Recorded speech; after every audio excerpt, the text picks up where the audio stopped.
man. Like, I want to say that I like Dana White. I like what he was trying to do.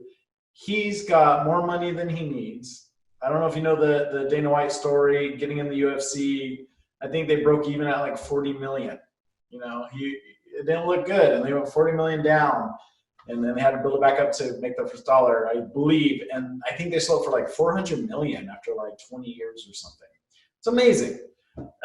So he's a guy that used to work in a boxing gym. He's not like some fucking Harvard business grad, you know. So he had help from the Fertitas, I know. But anyways, he's a go-getter. He's a Trump supporter, I know, because Trump let him, back in the day when no one wanted him to do events, Trump gave him the casinos to do it.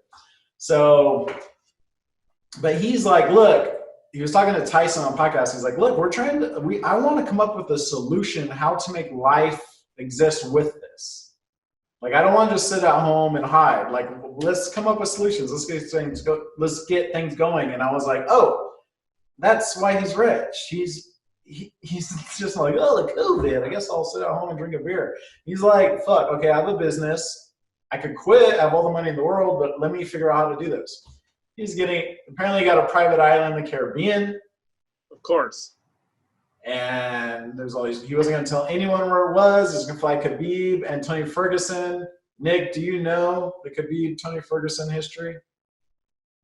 I know Tony Ferguson is, but no, I don't know the history. I know he's a fucking crazy motherfucker. Yeah, Tony Ferguson is this mad, crazy Mexican, hits poles with his elbows, hanging out with Eddie Bravo doing 10th Planet Jiu-Jitsu. Exciting fighter, don't give a fuck, has a great record. And then Khabib, undefeated, who's just a wrestler that will put you on the ground and punch you. He's from, Dagestan, I believe, in gangster. You think it's gangster in LA, Dagestan's like even, it's another level. And so they were supposed to fight 5 times. Cancel. Random, wow. Like a cursed fight. So like this fight set up and we're like, yeah, then COVID happens. And I think they're the ones to blame for COVID-19, to be honest with you. That's how cursed they are. I think they started this by trying to fight each other. But anyways, for an MMA fan, this was like, oh, this is it. And,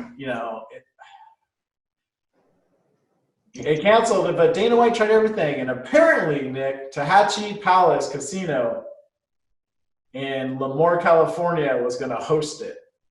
What? That was the rumor that it got leaked in New York that it was going to be in the fuck area because it was in the middle of nowhere. And plus, Tallahatchie Palace is like, not many people know this, it's MMA gold.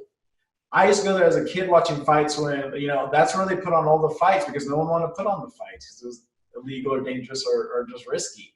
And yeah, Tallahatchie Palace has it still has amateur fights there. It's an amazing place. Yeah, right. They're going to have it there. Dude, in our backyard, all the Lindsay people, if I saw it, that's huge. But wow. It's canceled, man. Disney and ESPN came in and canceled it. And ESPN has agreements with UFC to put on fights through them. And Disney owns 80% of ESPN because they bought out a different company that owned it. Wow. So the bigger up said, hey, Dana White, sit down. You think you're rich? You think you're powerful? Sit down.